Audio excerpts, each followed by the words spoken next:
So I would like to call to order today's Thursday, February 11th meeting of the Missoula Board of County Commissioners. And by way of just a little bit of housekeeping, Violet had already mentioned, if you're calling in on the phone and want to speak, hit *6 on your phone. That should unmute you, which would be good if you want to speak. Otherwise, please do keep your phones and computers muted otherwise.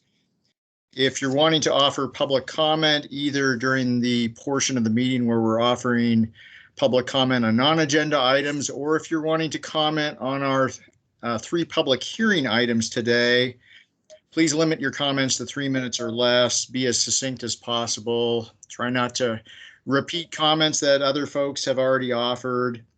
And also the way the public hearings will happen is that, and I'll go over this again in a little bit, but we'll start with a staff report followed by, if it's an item that has an applicant, the applicant or applicant's representative will offer testimony, or they have the opportunity if they so choose. Then we'll open it up to the general public for comment, and then we'll close the public hearing and move into questions and discussion among the commissioners.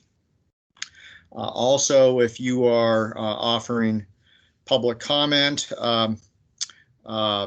please be respectful of others. This is a public meeting, and we want to make sure that we are all hearing one another and being respectful of one another in the way that embodies the golden rule. So without further ado, we begin all of our meetings with a land acknowledgement, and that is to say, Missoula County acknowledges that this event takes place in the Aboriginal territories of the Salish and Kalispel people. Please join me now, if you can, for the Pledge of Allegiance. And Violet, if you could display the American flag, that would be great. And there it is. I pledge allegiance to the flag of the United States of America and to the republic which it stands, one nation, under God, indivisible, with liberty and justice for all. All right, thank you for that. It's always a challenge trying to recite anything in stereo with all of us at the same time there, but and today for public announcements, we have one proclamation, and this is for missing and murdered Indigenous women. And Commissioner Vero, would you like to read this for us? Yes. Whereas Missoula County joins with Canada to heighten awareness in Montana, the Great Plains region, and the United States for murdered and missing Indigenous women, and whereas there is not a comprehensive estimate of Indigenous women who are missing and murdered in the United States, but many factors contribute to the crisis, such as fear, stigma, legal barriers, racism, sexism, and the devastating levels of violence in the U.S. And whereas nearly half of all Native American women in the United States have been raped, beaten, or stalked by an intimate partner, and whereas Native women are 2.5 times more likely to experience sexual assault, and 1 in 3 will be raped in her lifetime, and whereas Native Americans are 4 times more likely to go missing in Montana than others, and whereas a Native woman is more likely to die by homicide than by illness, intentional homicide is the 3rd leading cause of death for Native females between the ages of 10 and 24, and on some reservations, Native women and girls are murdered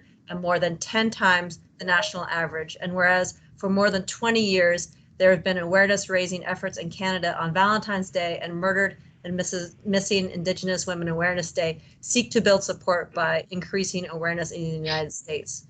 Now, therefore, we, the Missoula County Board of County Commissioners, do hereby proclaim Sunday, February 14th, 2021, as Murdered and Missing Indigenous Women Awareness Day. Thanks, Juanita. Are there any other public announcements, either by the commission or by staff? Okay, seeing none. Is there any public comment on items not on today's agenda?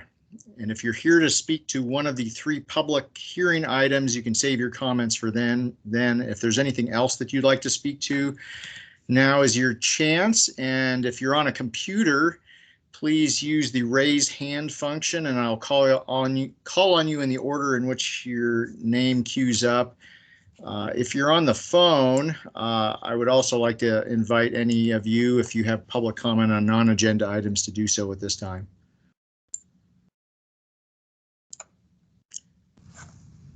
Okay, seeing none. Our current claims list for Missoula County, and these would be claims received as of January 28th, 2021 through February 3rd, 2021 by the Commissioner's Office, total $883,202.86. And as we are so oft to say in these meetings, if you are interested in more details as far as what those claims amount to, go to the electronic agenda for today's meeting, click on the current claims list hyperlink, and you can drill down to see everything that adds up to that 800,000 and some change. As I mentioned before, we have 3 public hearings today, and we will begin by opening the first public hearing. This is on the proposed Anderson family transfer. Matt Heimel, planner with Community and Planning Services, will present the staff report. Yes, good afternoon, Commissioners. Matt Heimel here with CAPS. So in this first hearing for your consideration is a request from Daryl P. Anderson to use a family transfer exemption, and I'll share my screen so we can see a brief presentation.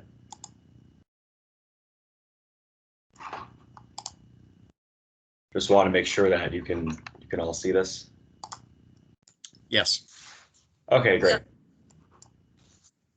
So Daryl Anderson proposes to use the family transfer exemption in the Montana Subdivision and Plating Act. That's a division made outside of subdivisions for a single gift or sale to each member of the landowner's immediate family. So in this case, a parcel will be transferred to his adult son, Pat Anderson, and the subject property is at 21749 Five Wounds Way.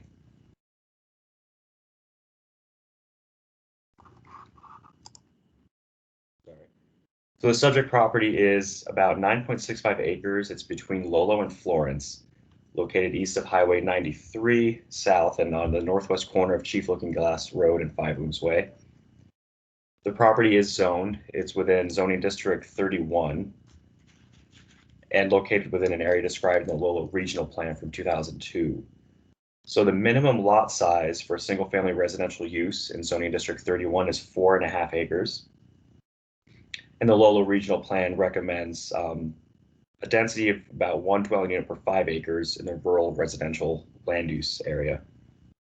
So the proposed family transfer would be zoning compliant, and the proposal is close to meeting the 5 acre recommended density for the growth policy.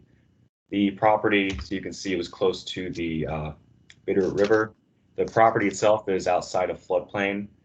Chief Looking Glass Road is subject to inundation in a 100-year flood. However, again, the property itself is not located within a flood hazard area.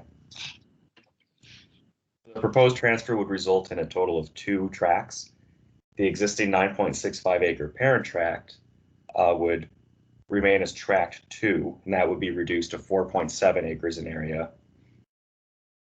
And the property to be transferred to the claimant's son, Pat Anderson, would be 4.95 acres as tract 1 on the vacant south half of the property. That would have direct access to either Five Wounds Way or Chief Looking Glass Road.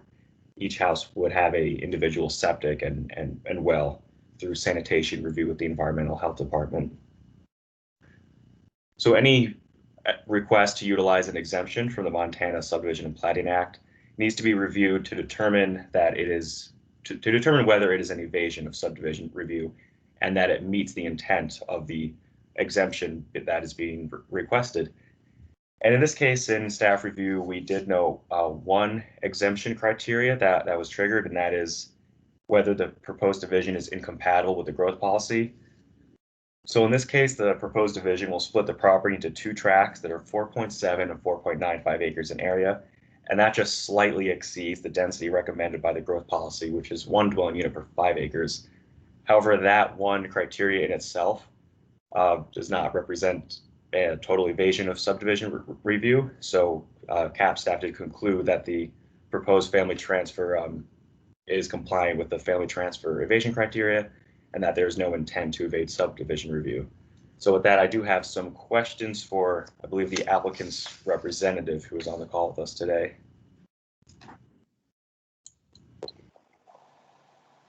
Is the applicant's representative here? I am. Thank you. All right, I have Hi. got 5 questions for family transfer claimants. So one, And Matt, before we get going, could we please identify who's speaking? I'm Pat Anderson, Patrick Dennis Anderson, son of Daryl Paul Anderson. Thanks, Pat. Go ahead, Matt. okay, did the owner purchase the property with the intent of dividing it? Me? No, I'm not dividing it.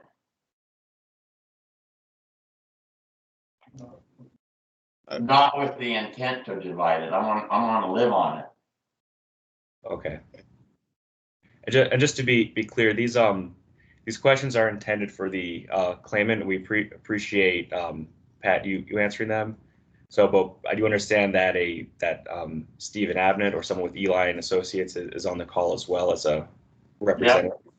Yep. And my dad could come, but he's got a broken back and he's elderly, and he's the only one there now. It's just me and him.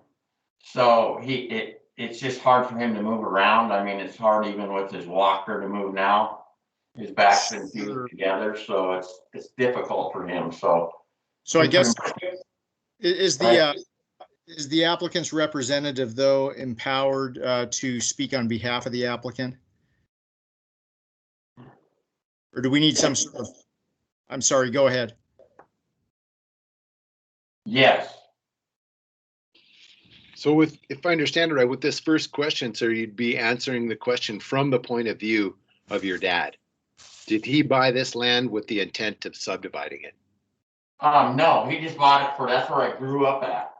He bought it, back in the late 60, like 68 or 69 or 70. You get him with your next one. So hang on just a second. So this would be a question either for Matt or John Hart. Do we need to have some, and I totally get it, Mr. Anderson, as far as your father not being able to be with us today, but it's somewhat out of the ordinary that we would have the individual who would be the recipient of a family transfer to be speaking for the applicant. Sure, and I think I signed a document from my dad even just so we could do this, because I take him dinner every night even, so it's one of those type of deals. Sure. So I mean, and he's a retired postal guy, but even with COVID going on, I do all of his shopping too. Yeah, thanks, Mr. Anderson. Matt or John Hart, do we have that on file? I'm checking now. Just while I check, I want to note that section 8815 of our regulations allows the claimant or their agent to speak on their behalf at a hearing. So that's why I asked that. We had one certified, I thought, and given to these guys saying, because my dad couldn't be here. So we had it notarized, no? And I'm sorry, who is the masked man in the blue mask next to you, Mr. Anderson? Stephen Abnett, claimant agent. Okay, are you empowered then to speak on behalf of the claimant today? Yes. Okay, that's what we needed to clear up. Thank you. Sorry for the confusion there. Then Matt, I guess, do you need to ask the gentleman who just spoke that first question? Sorry, name slipped away. Sure. Let me start again. I'll ask to Steve, which we do have listed as the claimant's agent on our application. Just wanted to clear that up in the first place before we get into it.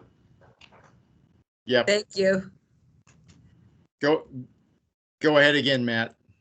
Okay. So again, question 1 of 5. Did the claimant purchase the property with the intent of dividing it? No, he did not. Thank you. Okay, thank you.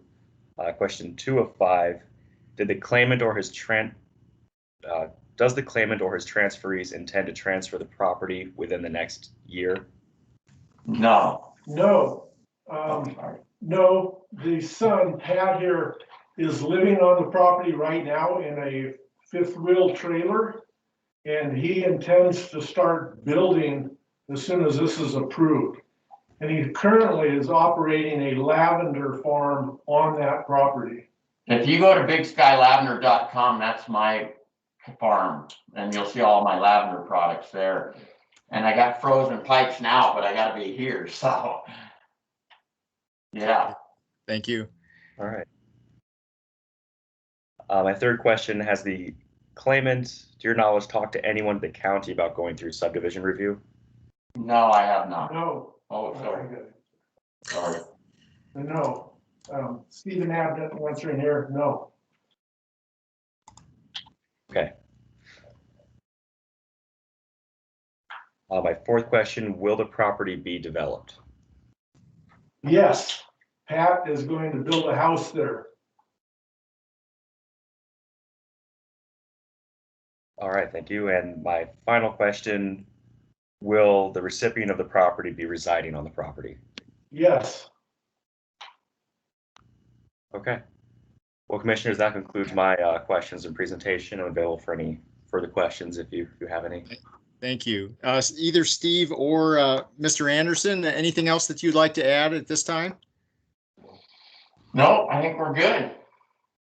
Okay, well, since this is a public hearing, I don't know if the many people who are in attendance here are here for this or something else, but we'll give them a chance. Is there anyone who would like to offer public comment on this proposed family transfer? Okay, seeing none, we'll close the public hearing. Questions or discussion by the commission? So, Dave, if I understand it right, judging from the sound of the voice of the gentleman who's the transferee, he is well beyond primary school and he's an adult.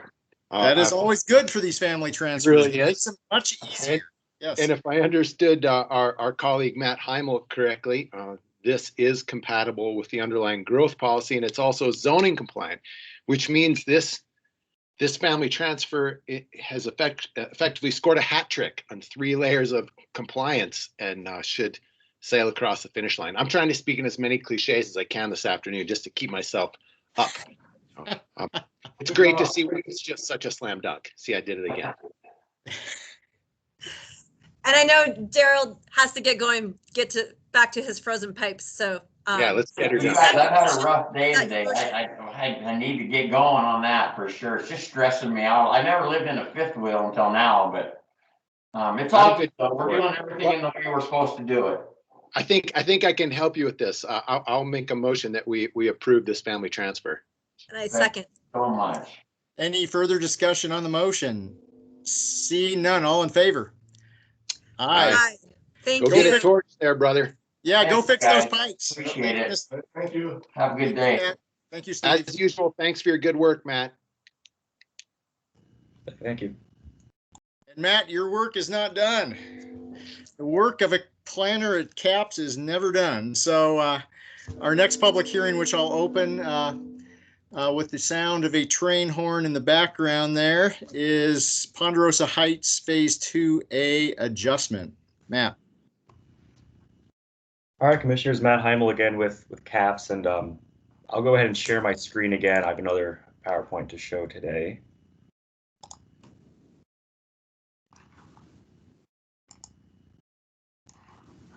So for your consideration in this hearing is a request from Shannon Kelly Hart with Ponderosa Heights Apartments LLC to adjust the final plat and covenants for Ponderosa Heights Phase 2A.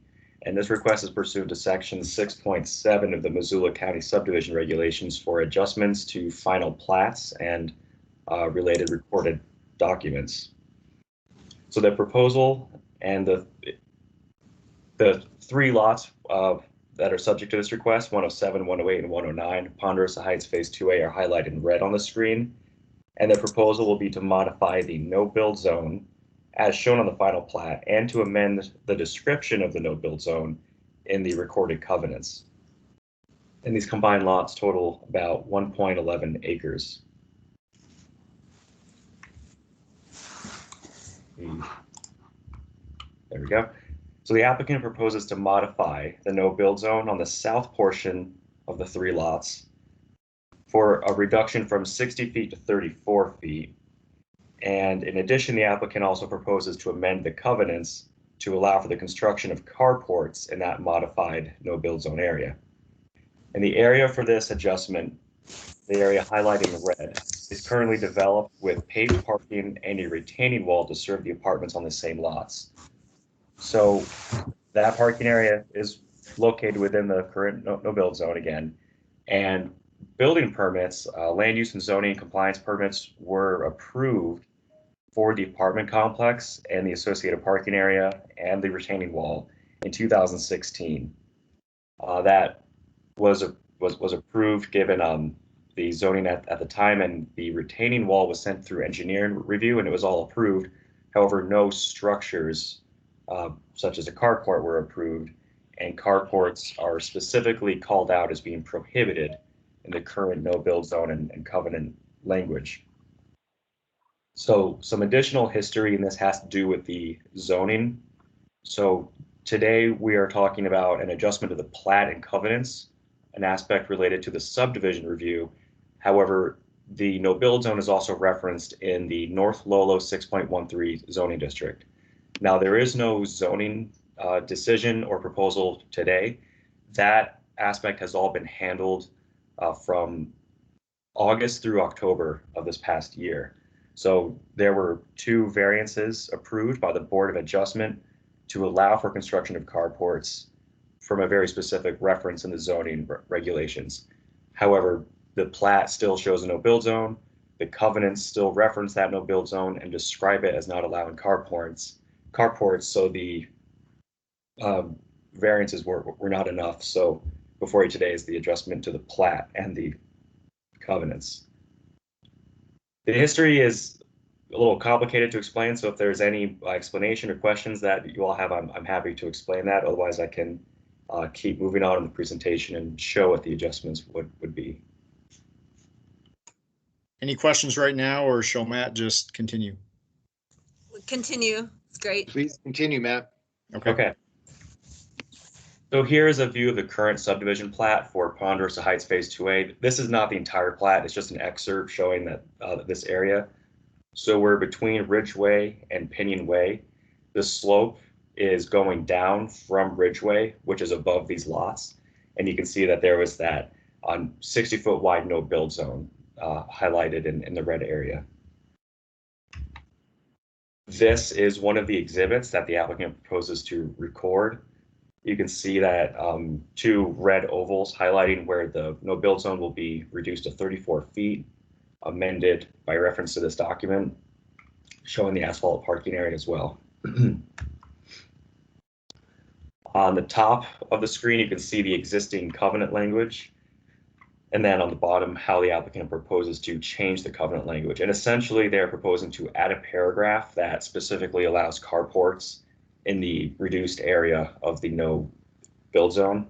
And there is a condition of approval, a recommended condition of approval that I'll get to in just a moment regarding this covenant change.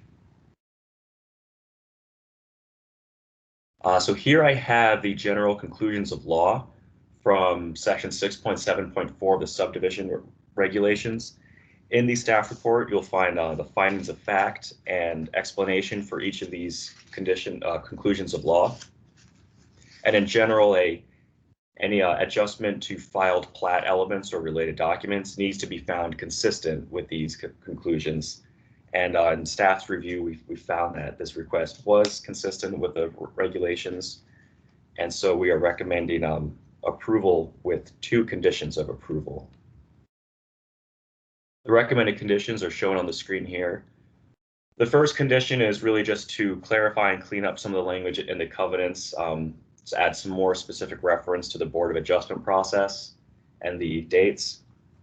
And then the second condition of approval is straight out of the subdivision regulations, saying that any of these altered documents need to be recorded within 60 days of approval. So if approved today, the deadline to record all these documents would be Monday, April 12th. So that concludes my presentation. If there's any questions for me, I'm happy to take those. And I think that the applicant is also on the call today. Yeah, let's hold our questions just for the moment and move to the applicant or the applicant's representative. Yes, I'm here. This is Kelly Hart. Hi, Kelly. Is there anything that you'd like to share? Well, I just wanted to say that in order to put the parking lot there in the first place, we had to mitigate that hill 26 feet back, so into the no build zone, and then put that retaining wall. And as Matt said, that was all approved by the county back in 2016, and the parking lot's been there since 2017. All we would like to do is just put a carport over those parking lots for our tenants. Helps us with snow removal and also makes us a more desirable place to live for our tenants. So that's kind of where we are. Okay. Thank you. And if you want to hang around, there might be some questions for you here in a second. But before we do, let's open this up take some public comment. Is there anyone here who would like to comment if you're either on the computer or on the phone? Okay. Seeing none, we'll close the public hearing on that. Any questions, Commissioners Vero and Slotnick? I don't have any. Seems like we're, like Matt was saying, cleaning up something that's already been in process. My only comment would be to say that it seems that if the cause for the no build zone, the slope, has been mitigated 5 years ago, there's no longer a slope there, and now there's a parking lot there, the no build idea doesn't really make sense given that it's already been covered in pavement, and this is just putting a carport on top. Seems like a minor deal, and I hope we can go forward with it. Yeah, it seems reasonable to me also. Matt, are these two conditions in front of us here the recommended motions? I'll go to that motion in just a moment. Oh, okay. That was just a teaser. Thanks. That's less text to read. I think it's your turn, Juan. Okay, I'm gonna motion that the request to adjust the Ponderosa Heights Phase 2A final plat and covenants be approved based on findings of fact in the staff report and subject to the recommended conditions of approval. What do you think, Josh? I'll second that. Okay, any further discussion on this motion? Seeing none, all in favor? Aye. Thank you. Carports. Okay, thanks, Ms. Hart. Great, thank you. Thanks, Thank you. Matt. Thanks, Matt. Thank you. Sure thing. Our third and final public hearing today is related to a proposed zoning amendment related to cryptocurrency mining. And we'll begin with a staff report from either Diana Mineta or Jenny Dixon or both. Thank you, Commissioners. My name is Diana Mineta, Sustainability Program Manager in CAPS for Missoula County, and I will be presenting jointly with my colleague Jenny Dixon. Let me just share my screen here. Here we go.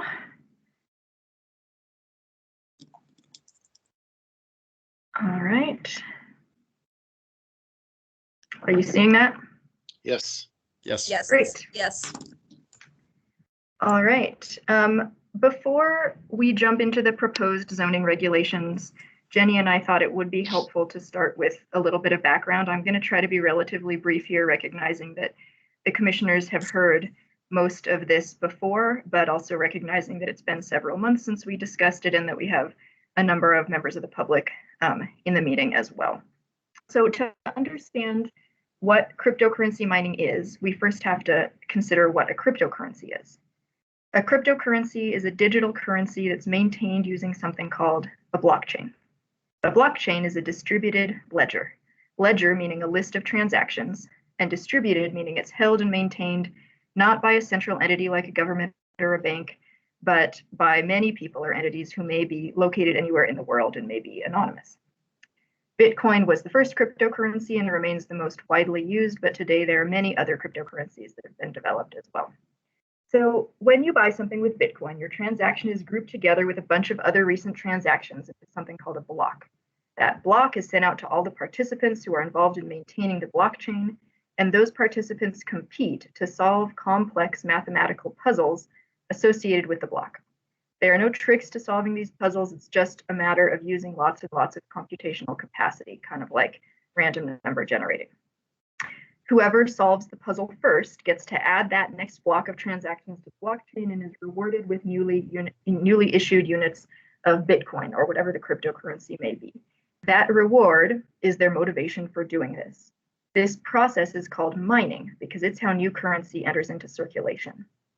In the early years of Bitcoin, mining was something people did on their home computers. But over time, as the price of Bitcoin increased, mining got more lucrative and more competitive, and people started doing it on a larger scale, using lots and lots of computers. And specialized computers were developed that do nothing except for mine cryptocurrency. So essentially, we've seen the centralization of mining into these large operations. So, in a physical sense, a large cryptocurrency mining operation, like what you see on the screen here, is thousands or tens of thousands of specialized computers that were built specifically for this purpose and run 24 hours a day. And the operation also often includes cooling equipment to prevent the computers from overheating. One important note I want to make about terminology. The mining process I just described is technically known as proof of work. It's important to know that while all cryptocurrencies use blockchains, they don't all use the same type of blockchain. And in particular, they don't all use proof of work based blockchains. The ones that don't involve this mining process. So it's important to know that you can have cryptocurrencies and you can have blockchains more generally without having cryptocurrency mining operations, the type of activity that occurs there and the level of energy consumption that is involved. Speaking of energy consumption, at its core, that proof of work process is really a competition to perform these calculations that I mentioned as rapidly as possible, literally proving that you're putting work into the system in the form of computational capacity and electricity use. So by design, it's very energy intensive. If you look globally at the energy involved, this is just for Bitcoin, not all cryptocurrencies. And this is estimates from the University of Cambridge at how much energy is used by Bitcoin mining globally. Current estimates are more than 100 terawatt hours of electricity per year. That number doesn't mean anything to most people on the face of it, but if you compare it to other uses, it's actually more electricity than is used by many entire countries, currently about equivalent to the Netherlands or Argentina. This graph, the three lines show the range of uncertainty here. So we're looking at anywhere from 40 terawatt hours up to potentially, 280, 270 terawatt hours. It's currently at an all-time high because it roughly tracks the price of Bitcoin, which is also currently at an all-time high, over $40,000 as of today, I believe. So why are we talking about this in Missoula County? The cryptocurrency mining industry has shown quite a lot of interest in Montana over the past few years. There's no database available. We don't have complete information on where these facilities are located, but from news reports, we can gather that there have been at least 3 or 4 of these large operations in the state, possibly more, and certainly the potential for many more. As I've shared with the commissioners before, when the county started looking into this topic back in 2018, we talked to Northwestern Energy and we're told that the utility had received inquiries from dozens of cryptocurrency mining firms that were interested in moving into the state, and that if all those projects were developed, it would add up to 1,000 megawatts of new electrical load in the state. That was versus the total load across Montana in Northwestern Energy service territory at the time of about 1,600 megawatts. So 1,600 existing, up to 1,000 new. Of course, no one expected all of those projects to come to fruition, but even a small fraction of them would have amounted to really an unprecedented increase in electrical load in the state. The most recent among these headlines that I've put up on the screen here relates to Hardin. It appears that a cryptocurrency mining firm has purchased the Hardin coal-fired power plant to keep it operating and use it to mine cryptocurrency. And I will note that in terms of Missoula County, at the time that the interim zoning regulations were adopted in 2019, there was one large cryptocurrency mining operation in the county, which has since gone out of business. Why this industry is interested in Montana, primarily low electricity rates and a cool climate, which helps reduce those cooling costs. Other parts of the country and the world that have seen a lot of this activity include Eastern Washington, upstate New York, Canada, China, Russia, Republic of Georgia, Iceland, Sweden, a few other countries.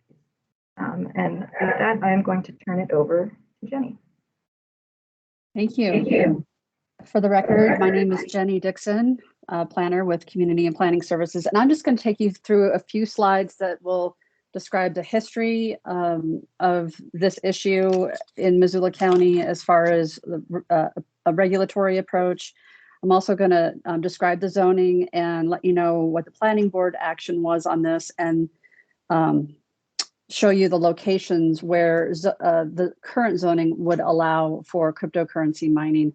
I do want to also note that I'd like to incorporate all of the materials from the past commissioner hearings into the record for this issue, because as Diana mentioned, we do want to, mindful of your time and everybody's time here on the call, want to present relevant information at this time, but the past information has also provided us with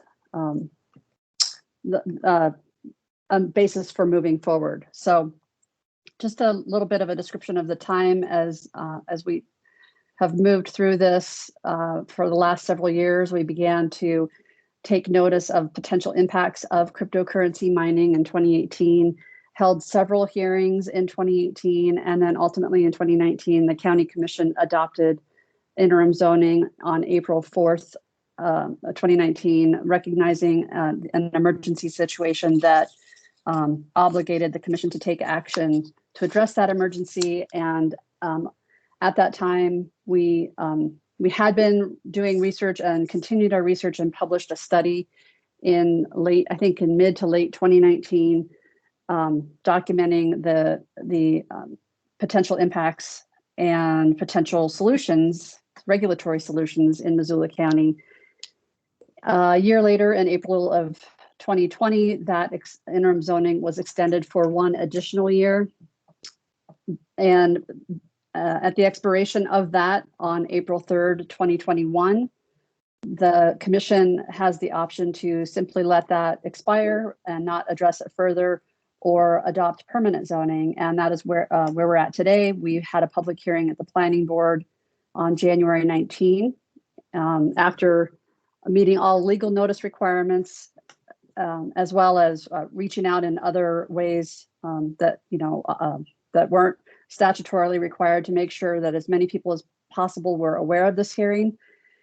And so before you is a recommendation from staff to adopt the cryptocurrency mining zoning regulations, along with 2 new definitions, and apply those regulations countywide outside of the unincorporated portions of Missoula County.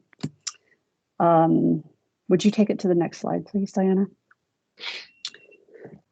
The basis for the county's action on this starts in our 2016 growth policy. There are several guiding principles. One is listed here: to strive to make decisions that are environmentally sound, fiscally responsible, and supportive of healthy communities over the long term. In addition, the staff report outlines several others. I'll just touch on 2 that, again, provide the basis for your action. That local government decision-making should consider the impacts of and adaptation to climate change in policy and regulatory decisions.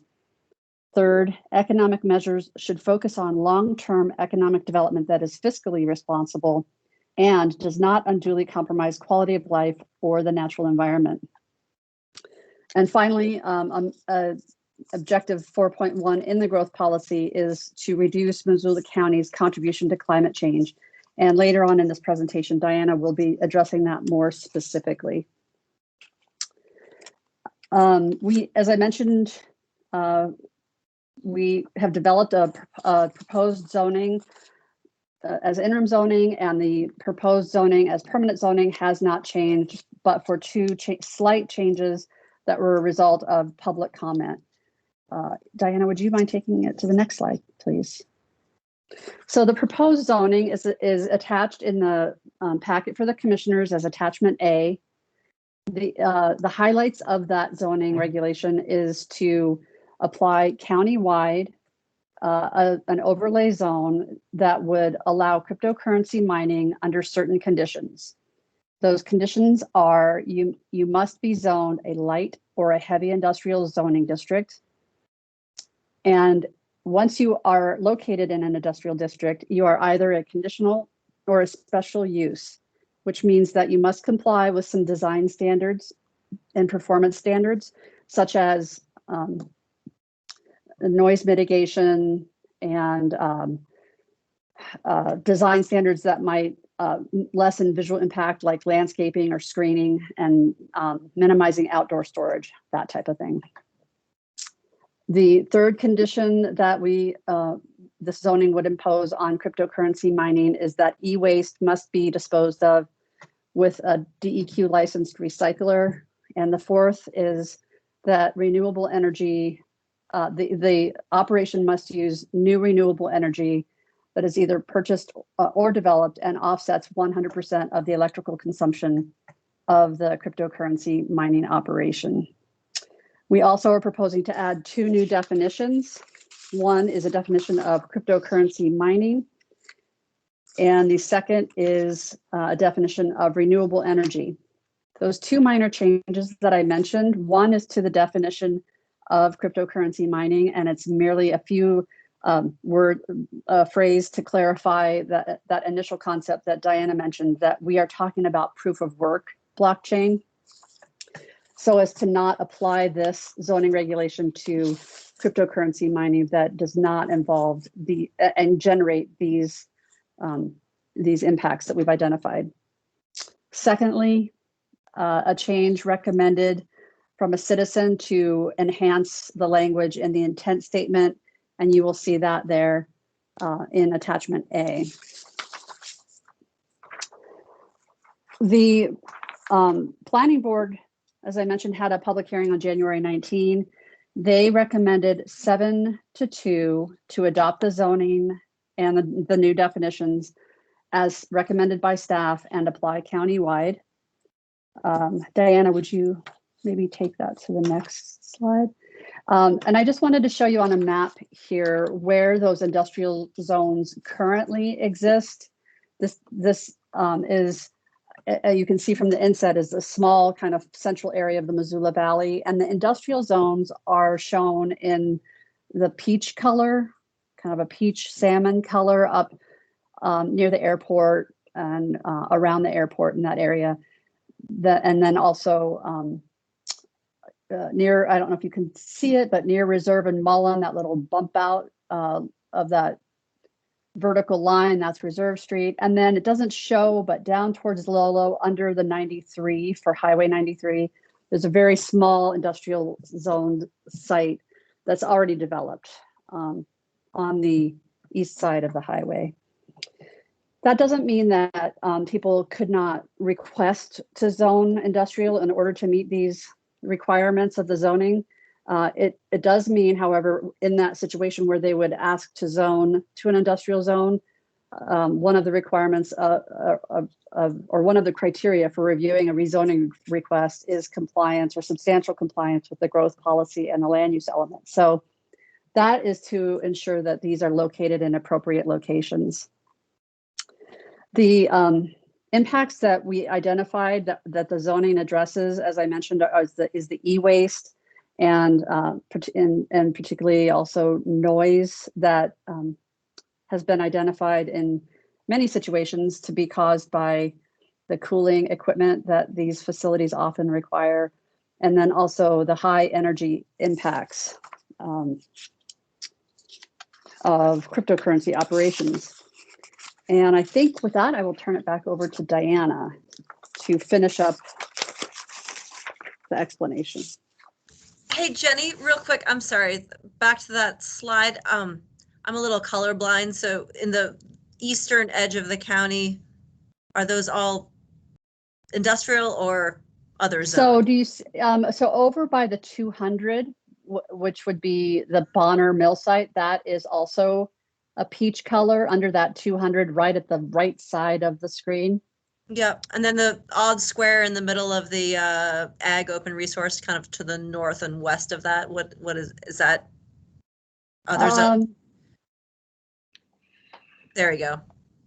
I just couldn't No, tell I what think color it is. I think that's a PUD. That's a Thank you. special zoning district. Yeah, that is hard to tell, but that is not an industrial. But then down, what would be like, I want to say kind of in the Brett's RV, Roseburg area along between the interstate and Broadway. Yes, right there is peach. Down south of that a little bit at the intersection of Reserve and Mullen. Yep, right there. And then up over to the west around the airport, the airport is blue, that light blue color, and then the peach around that. That's Great. primarily the locations of industrial currently. And as I mentioned, a tiny little piece down under the 93 towards the Lolo.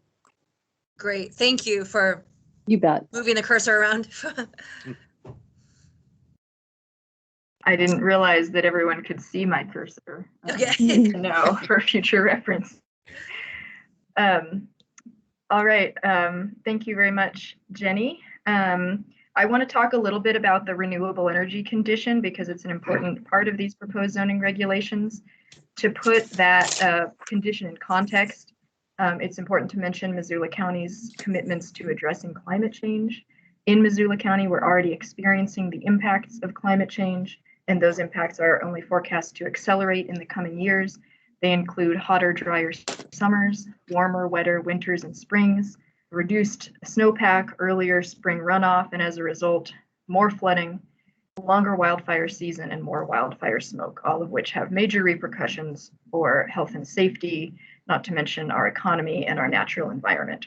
As a result, Missoula County has committed to addressing climate change in its 2016 growth policy and is taking numerous steps to do so, including working toward a goal of carbon neutrality in county government operations by 2035, a goal of 100% clean electricity for the community as a whole by 2030, as well as the Climate Ready Missoula plan that was developed with the City of Missoula and Climate Smart Missoula to prepare for and adapt to the local impacts of climate change that I just described. So that's the context in which I want to talk about the renewable energy condition.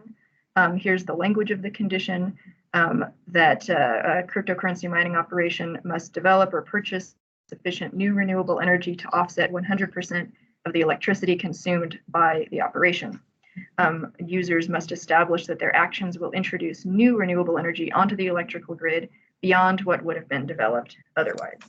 The key thing to understand here is the distinction between new renewable energy and existing renewable energy. So why is this an important distinction? I want to first be very clear again that requiring the use of new versus existing renewable energy is not a judgment about the relative value of new versus existing renewable energy. We're very fortunate to have the existing renewable energy resources that we do have in the state of Montana. On average, the electricity that we use is already 60% clean, 60% renewable, mostly due to hydropower as well as some wind and a little bit of solar. And that's a great starting point. But given the urgency of addressing climate change that I just described, we have to go further, and we have made the commitment to go further. So what happens when a new large energy user comes into the state and buys power from one of our existing renewable energy resources? Assuming that that renewable energy was previously being used by another customer or other customers, whether they were in state or out of state, whether they were residential or commercial or industrial, when that new large energy user comes in, some of those others will be shifted onto another source of electricity, whether they know it or not. And that other source might well not be renewable. It might well be coal or natural gas. So back in 2019, when we were first developing the proposed interim zoning regulations at that time, we struggled with how to reconcile the extremely high energy consumption of this industry with the county's commitments and the imperative to address climate change. And what we came up with is this condition that new or expanded cryptocurrency mining is fine as long as it brings new renewable energy onto the grid with it, as well as meeting the other conditions that Jenny described. We also identified several potential pathways that a cryptocurrency mining operation could pursue to meet the requirement. I won't go into the details of those now. I have done that at previous hearings, and I would be happy to go into it if there are questions about specifically how that requirement could be met. And with that, I'm going to turn it back over to Jenny. So we've provided the motion here. This is the motion that the planning board acted on. Testimony at the planning board did revolve around the renewable energy component of the zoning, as well as questions about can the energy conservation concept be applied more broadly, and is it reasonable to apply it to a single type of industry? And I do want to just touch on that before setting you loose with the motion and taking testimony. The point that I made at planning board, and I'll give you several examples about industries that are specifically regulated through state law or zoning, which I explained to the planning board is essentially the purpose of one of the main purposes of zoning. We have laws that are specific to agriculture, mining, guest ranches, tourist homes, pawn shops. That is precisely what zoning is for, to address impacts of specific industries and mitigate those impacts to protect public health and safety and welfare. So if you were able to find that section in the planning board minutes, I wanted to just address that briefly. I would also note for you that your packet of materials contained approximately, I think, 10 or 12 comment letters. And since that time, we have received an additional 19 comment letters that we have forwarded to you over the week as we have received them. And I'm told you are in receipt of those. And so with that, we'll conclude our presentation and provide for you here the recommended motion from staff as well as planning board to adopt the zoning and apply it countywide. Thank you. Thank you, Jenny and Diana. So why don't we go ahead and open it up for public comment? And the way we're going to do this is let's take comment from those who are on their computers first. And if you would like to use the raise hand function, I will then call on you. Once we've exhausted everyone, and we're giving you one bite at the apple here. So once everyone's had a chance to speak, who's on their computer, I will call through the list of phone numbers that we have. I will read off the last 4 digits of your number. If you want to comment, do so. If I am greeted by silence, I will take that as indication that you do not want to speak. And again, please keep your comments brief. Use *6 on your phone to unmute yourself. And with that, we will move into public comment. Jason Vaughn. And you can turn your camera on if you like. Yep, there you are. And you hear me okay? Yes, we can. Go right ahead. Okay. So hi, I'm Jim. Many of you know me previously as the site manager of Project Spokane and Hyperblock. Hyperblock ended up going bankrupt in large part because of the zoning that was put into place, along with the Bitcoin halving that happened last May, which reduced Hyperblock's income by half. Because millions were lost on an expansion that we couldn't complete due to the emergency zoning, Hyperblock didn't have the reserves to sustain the cut in revenue and ultimately led to the bankruptcy. This ended up being my family of 6 losing a 6-figure job here in Missoula, Montana. That was pretty substantial for me. I've been involved in Bitcoin personally since 2014 and professionally since 2017. So I have a lot of experience in the ecosystem and likely much more comprehensive understanding about Bitcoin than most people present in these meetings. Some of the biggest complaints I hear locally are that Bitcoin mining exists for the sole purpose of creating wealth for the owners of mining operations, that they only employ a small number of people and basically produce nothing of socially redeeming value and consume excessive amounts of energy. Those are the main complaints I hear. I'll comment on those concerns. First off, Bitcoin mining exists to validate transactions and secure the network globally for millions of users. Yes, it is true that the owners of Bitcoin data centers create wealth from this, just as any business creates wealth for its owners and investors. Bitcoin is no different. It provides a service to all users of the network across the entire planet. Second, mining operations only employ a small number of people. Well, the number of employees to any business is dependent on the efficiency at which the business can be operated. Bank buildings have tens of thousands of square feet per building, running lights and computers 24 hours a day, and only employ a handful of people as well. What's important is the quality and pay of those jobs, as well as the non-direct employees, such as contractors, architects, designers, engineers, etc. Third, they produce nothing of socially redeeming value. Josh, I saw you raise your hands and cheer this on at the March 20 hearing when you heard that. But this couldn't be farther from the truth. Since its release in 2009, Bitcoin's value has continued to grow at an average of 200+% every year over the last decade. There are tens, possibly hundreds of millions of users of Bitcoin globally who use Bitcoin as a store of value to help protect their wealth against fiat currencies that continue to print trillions of dollars, debasing the value of the dollars, pushing countries closer and closer to hyperinflation. This has happened in countries like Venezuela, Argentina, Nigeria, Zimbabwe, just to name a few. It's very easiest for us to sit here in the comfort of our first world country and be blind to the plight of third world countries with extreme economic issues around the world. It's estimated there are 1.7 billion unbankable humans. Bitcoin gives these financial refugees an opportunity to participate in worldwide commerce.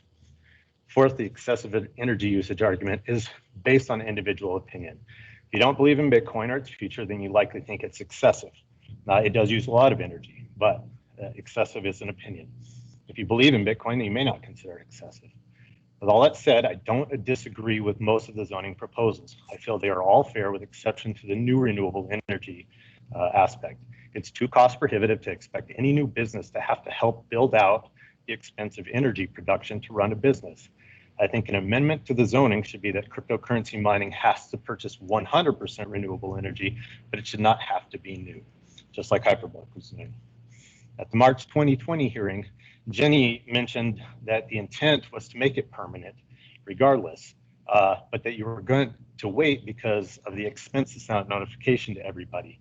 They said that they would wait until the following year and include it with the new county zoning overlay that has been in the works. So the county could save money, not having to, or so they could send it out on one mail notification to everybody at once. If you do this today, you're going to have to pay twice for that. So why force it now at great expense when you could just add this in to the zoning overlay that you guys are working on?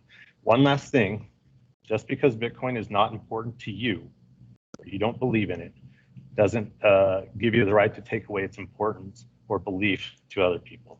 So I appreciate you guys for your time. Thank you, Mr. Vaughn. Chris Rowe.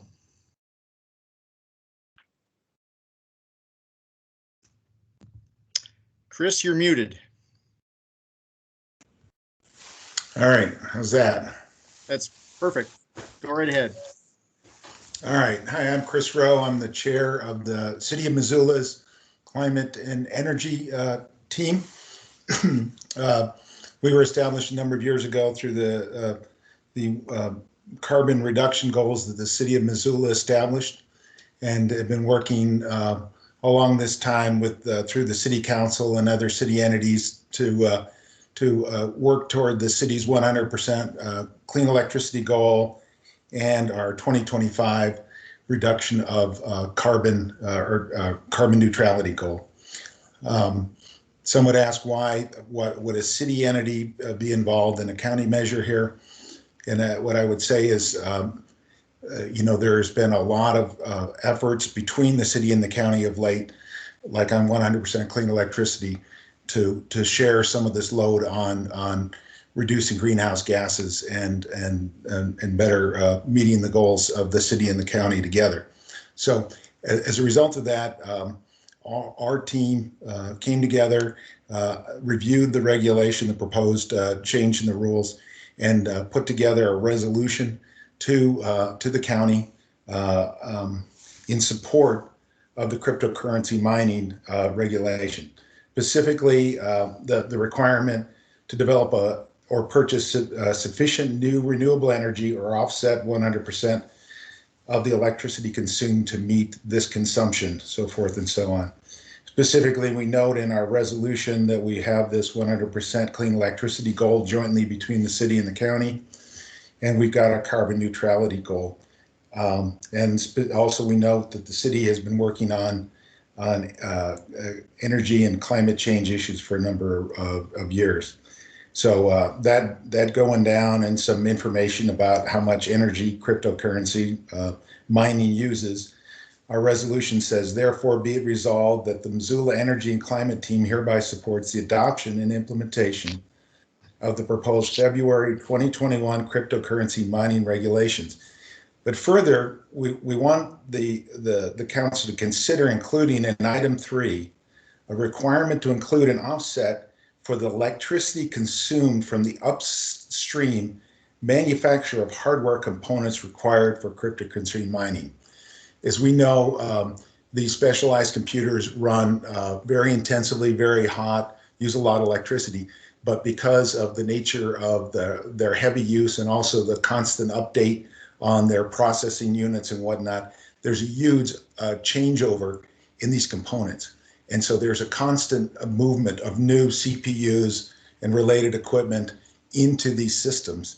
And so if you're looking at setting one of these up and then just looking at the electricity that's used for the mining itself, you're missing a big energy consumption element to this. And so it was just a question to consider that. And I see we've added a part about the downstream end and the e-cycling of some of this electronic waste. And so we ask you to consider that. But basically that's what we have for you today, and I appreciate your time. If you have any questions, I'm willing to entertain those at this point. Thank you, Mr. Rowe. Amy Sillenberg. Hello, can you hear me? Yep. Yes. Great. Yeah, thank you. Thank you for this presentation and for hearing from the public. Amy Sillenberg, the Director of Climate Smart Missoula. Thank you folks on the commission know me. Climate Smart works very closely with the county and the city to find ways to meet our goals of 100% clean electricity and addressing climate change. So just really briefly, I've commented before, just want to once again comment in support of these regulations, making them permanent. Given the ever deepening climate crisis, the extremely high energy demands of cryptocurrency, mining requires regulations to ensure that new or expanded operations are powered by new additional renewable sources. And as you guys have heard, and you know, this additionality is key. It is feasible to do this. There are expert resources to assist with this procurement if someone chose to do that.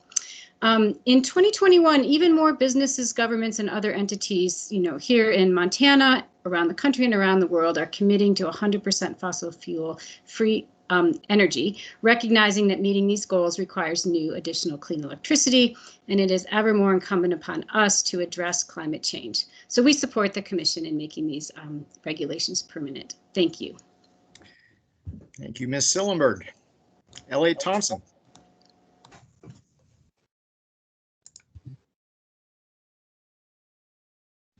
All right, can you hear me?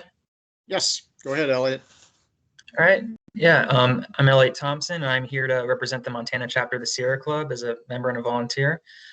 And I'd like to thank staff and the County Commission for all the work you guys have put into this process so far. I know it's been quite a lot. The Montana chapter of the Sierra Club strongly supports the permanent adoption of the proposed cryptocurrency mining zoning regulations. We firmly believe that county staff have approached these regulations responsibly and have taken an appropriate amount of time to adequately assess the environmental and health impacts of cryptocurrency mining while taking into consideration business interests. This multi-year process has been transparent and thorough, and the resulting zoning regulations reflect both the values of Missoula County residents and the aspirations enshrined in the commitments made by the Board of County Commissioners in the joint 100% clean electricity resolution. It's clear that cryptocurrency mining consumes an enormous amount of energy that threatens to exacerbate our climate crisis while providing little to no public benefit in return. This first in the nation zoning regulation demonstrates a thoughtful regulatory approach that can help spur renewable energy development while still allowing economic development. And we also strongly support the inclusion of a mandate to recycle and responsibly dispose of the e-waste to protect the environment and encourage a sustainable economy.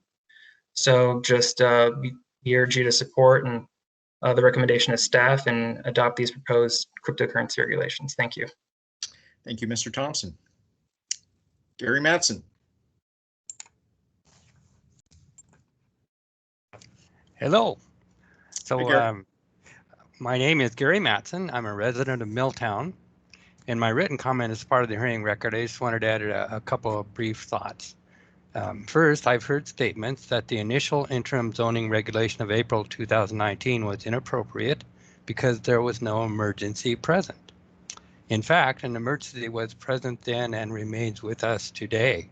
It's not a red lights and siren emergency, nor a pandemic emergency, but is more stealthy and longer lasting. The relatively slow pace of human-induced climate change marches forward at a steady pace. Each day we fail to act on the emergency worsens the eventual outcome. It is understandable that industrial entrepreneurs focus their attention on the important financial challenges they face and are less mindful of climate change consequences. It's the true and proper role of government to step in on behalf of citizens and deal with the impacts that are harmful to our community. Second, I've heard a concern that the cryptocurrency industry is being unfairly targeted among other industries present in our county. And as Jenny said, there are some specific examples. But I believe it's of utmost importance to recognize that unlike other industries, cryptocurrency mining takes from us more than it gives back. In my opinion, it is a parasitic industry, creating wealth for its owners by utilizing the socioeconomic infrastructure created through the work of generations of local residents. It offers very few jobs and no useful product. It is abundantly fair to require this industry to provide its own renewable electric power instead of taking it from the limited resource the rest of us share. I thank the commissioners for taking action on making permanent the zoning regulation for cryptocurrency operations in Missoula County. And I thank the county staff and others for their research and contributions to the regulation. Thank you, commissioners. Thank you, Mr. Mattson. We do have a couple phone callers. I'll give you the chance if you want to speak. We have one number ending in the digit 7899. Did you want to testify at all? Okay, how about the number 4488?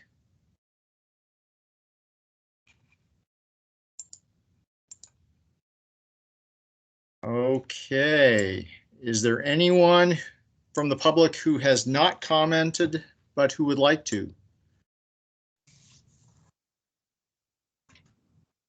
Okay, seeing none, I'll close the public hearing and open it up to the commission for questions.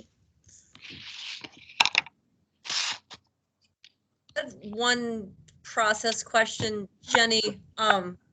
Jason Vaughn referenced the two different mailings. Can you talk a bit about that? Why now could we combine the mailings? Sure, Jenny? absolutely. The plan for the county zoning regulation update was that we would likely have those regulations before you at this time. However, due to a lot of things we all are experiencing called the pandemic has made that timing not coincide with the cryptocurrency mining. So we were initially thinking that we could do the notice for this issue and the county zoning code update at the same time on the same postcard. Because the county zoning update has taken longer than we were planning on. We recognized that we needed to get this addressed before the interim zoning expired on April 3rd of this year. We are going to have to do another postcard mailing. We did one for the cryptocurrency, this issue.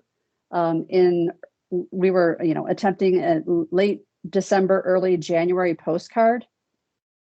And we will have to do another mailing for the county zoning code update. That is not a requirement actually of state law. It is in our county zoning regulations. And I would mention that in our code update, one of our goals is to match state law as much as we can and be consistent. So when and if and when the code is adopted, planned on later this year, hopefully by the end of this year, that requirement for countywide notification will cease. It will just refer back to state law, which does not require postcard notification. But not taking action today in no way saves the county any money. That money has been spent. Thank you. So, Josh. Thanks, Dave. Sorry to jump in there. So Jenny, I just want to get clarity. So were you saying, were it not for the pandemic, the zoning, the countywide zoning project would have been done coincidentally or time-wise with this action? That was a major contributing factor, but also we had a departure of staff. If you might recall that the county zoning code was a team effort, and about a year and a half ago, when we were just starting this project, the second half of the team that I was working on the zoning code with left county employee, and we did not replace that person. And so I have not been able to keep the project on track for adoption by the end of 2020. It did, and we're confident, we are very confident in adoption by or at least action by the commission by the end of 2021.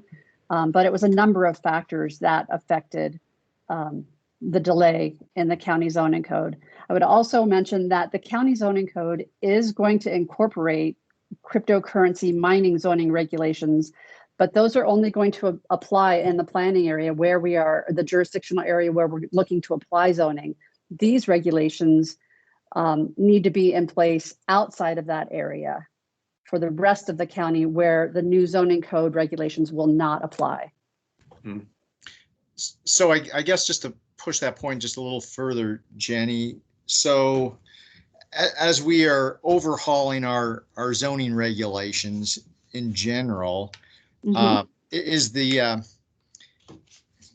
even just from a formatting standpoint, is what we are adopting today going to be congruent with the rest of the regulations, or will it stand out like a sore thumb or need to be modified in some manner during that process? The plan is what is in the new proposal, the new zoning code draft, will replicate this, and over the next year we come into new information that might change that. The formatting might be a little different because the new code is just a very different kind of a format, but the substance of it will remain the same. Okay. It's expected to remain the same. Yeah, thanks. I had another question. So one of the members of the public mentioned the idea of regulating, essentially trying to regulate upstream, I don't know, manufacturing or components that are related to the cryptocurrency mining operations that we're contemplating here today.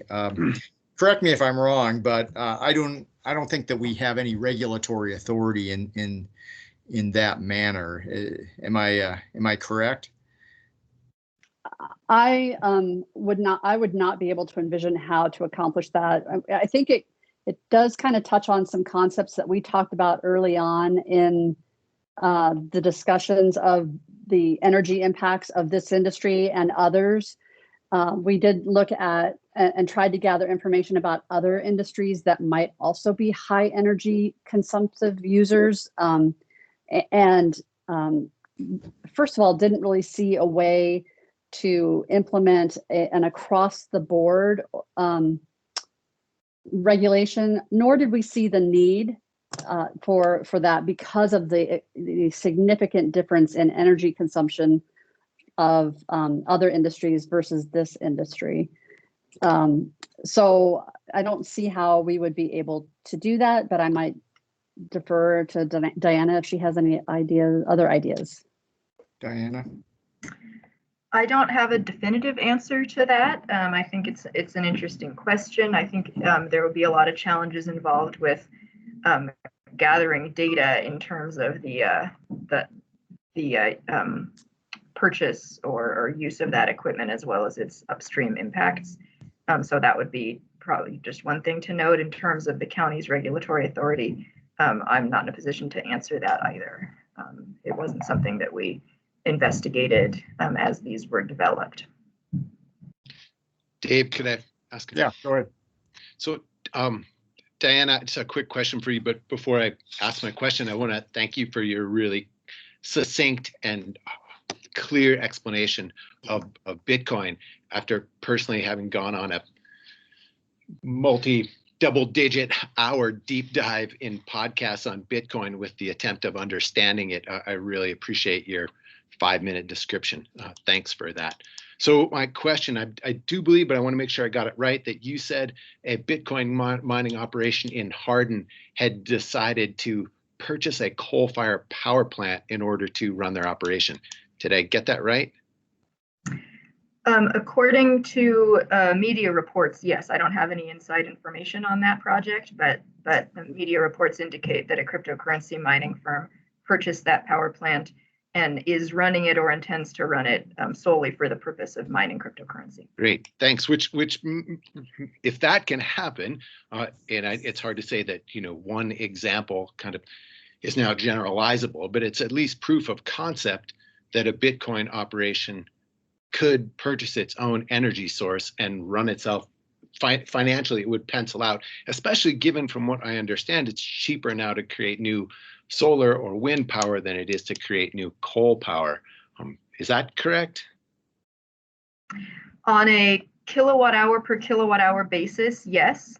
When you're looking at power that's available 24/7, it becomes more complicated because solar and wind obviously are intermittent. So you would need some sort of batteries, for example, or energy storage to be part of that system. But the costs of storage are dropping rapidly as well. So there certainly are around the country renewable energy plus storage projects that are coming in under the cost, for example, of new natural gas plants. Hearing that makes me think that, yeah, I get it. It would be a big lift, but it is possible. So, and to reiterate this, this zoning change does not say no Bitcoin mining in Missoula County. It says mine Bitcoin in Missoula County, but do it in an industrial area and generate your own new renewable energy, which, if the example in Hardin is real, makes it seem like a possible thing, at least in concept. Did I get that right? Correct. Yes. We do believe that it's possible, and we, like I mentioned earlier, had identified several potential pathways by which a firm could obtain new renewable energy to meet the requirement. So not that it would be, simple. It's not just a matter of checking a box. There would certainly be some serious legwork involved in getting that going, but I don't have reason to believe that it wouldn't be possible. And Diana, if just speaking hypothetically, let's say there was a firm out there that wanted to do Bitcoin mining in Missoula County and was interested in following the rules and creating their own renewable energy, could we help facilitate that process? We have received inquiries from a couple of different firms that were considering coming into the county or starting up, and wanted more information on the requirements. And so we certainly, talked through those. We pointed them in the direction of an organization that helps corporations that want to source 100% new renewable, because this is something a lot of other corporations around the country are committed to have 100% clean electricity commitments and figure these things out. And there's organizations that exist for the purpose of helping them do that. So we, certainly tried and would be happy in the future to continue working with understanding it's a case-by-case basis in terms of how a firm might want to meet this requirement. And I guess as a side note, we are working currently as well with Northwestern Energy to develop a green tariff, which would be one of those pathways. That's a way that a firm like this, that we want for Missoula County to be able to source clean electricity through that mechanism, for residents and businesses in the county to do that. So that's another way by which we are, indirectly working to provide another option for a cryptocurrency mining operation that wants to meet this requirement. Great, thanks. And lastly, I just want to say, I would say this to Mr. Bond. Our heart goes out to you having lost a job, and I really hope that you've been able to turn you have great skills, and hopefully those skills have landed you in a new position. And my cheering on of this was in no way meant to wish you or your family any ill, and I sure hope that you landed on your feet. I do also appreciate the effort to create a financial system for the global unbanked. And I would believe that the people who are behind things like Bitcoin, we're talking about some incredibly smart people. And if those folks could focus their efforts in those directions, I bet we could come up with some solution. And my somewhat cynical viewpoint is the reason we haven't is because there's not a lot of money in it. These are poorer people, but this is just one of the global challenges we face right now, attempting to deal with the people who are unbanked. So the last little bit I want to comment is this is all, as you guys have said, all consistent with the goals we three voted on, that we would get to clean electricity by 2030. And though this is a tough pill to swallow, I'm glad we're doing it. Lastly, a friend brought up to me yesterday, somewhat cynically, said, well, you guys will do this, and those, these firms will just move to Silverbow County where they can, and they'll just do it there. So what good does it matter anyway? And my kind of two-part answer to that is we have a moral responsibility, regardless of where we live, to address, as Mr. Mattson pointed out, beyond the pandemic, the emergency of our era. And we can't say, well, we're not going to do anything about it because they're not doing anything about it anywhere else. That's the first part. There's a moral side. The second part is these are the levers we can pull. These are things we can do.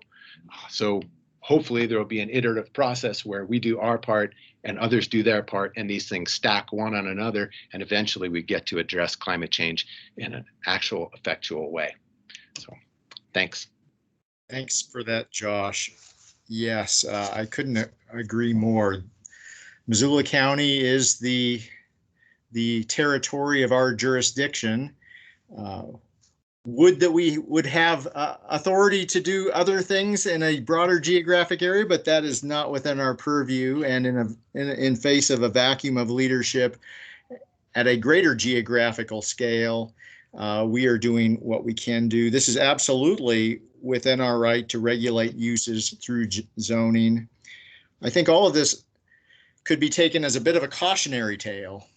Years ago, when I think many of us first learned of cryptocurrency mining coming into Missoula County and not knowing virtually anything about this, certainly not realizing the grotesque amount of energy consumed by proof of work blockchain, it sounded perfectly reasonable as a green technology, a high-tech industry to welcome into our community and roll the red carpet out to.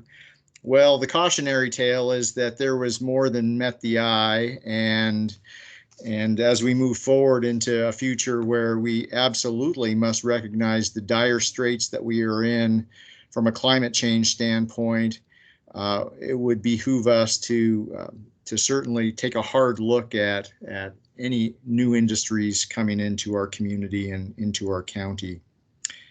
Any other questions or comments? Or we can certainly, Diana, if you wanted to flash up the motion on the screen, we might be closing in on that point of being able to make a motion. Looks like there's someone initials BC with their hand raised. Yeah, so BC. We are going to make a slight exception to our typical procedure. And Mr. Caldwell, since you are in a leadership role at the Bonner Milltown Community Council, would you like to speak? Yeah, I wasn't going to say anything, but you just asked for some other comments, and I didn't know who you were asking, so here I am. One, I want to point out that Jason Vaughn, as the manager of Hyperblock, worked diligently to be a good citizen for Bonner.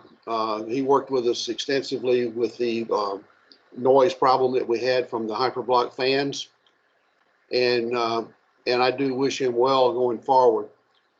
The other thing I want to say, simply because nobody else brought it up, and Jason just did, is that we're changing the rules in the middle of his business, and that's come up a number of times.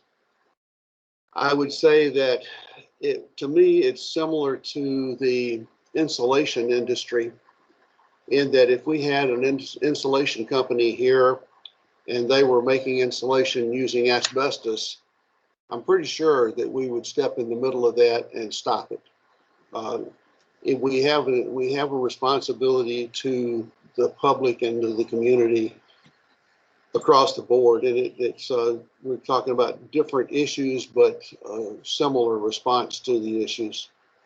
The other thing is that no matter what business that you start, when you start a new business, there are unintended consequences that most of us don't have the imagination to discover and account for the complications in advance. I wish we could, but we can't. And when they are exposed, we must mitigate them. So I'm in favor of going forward with this. Thanks, Bert. I couldn't go through a whole meeting and not say something. Well, I was wondering what you were doing, asleep at the wheel out there. Well, since I offered one exception, is there anyone who has not spoken previously from the public who would like to at this time?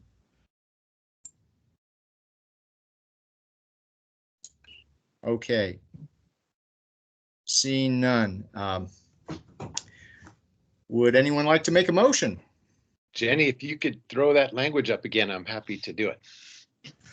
Yeah, Diana will do that momentarily. Make that a wee bit bigger. There we go. Thanks.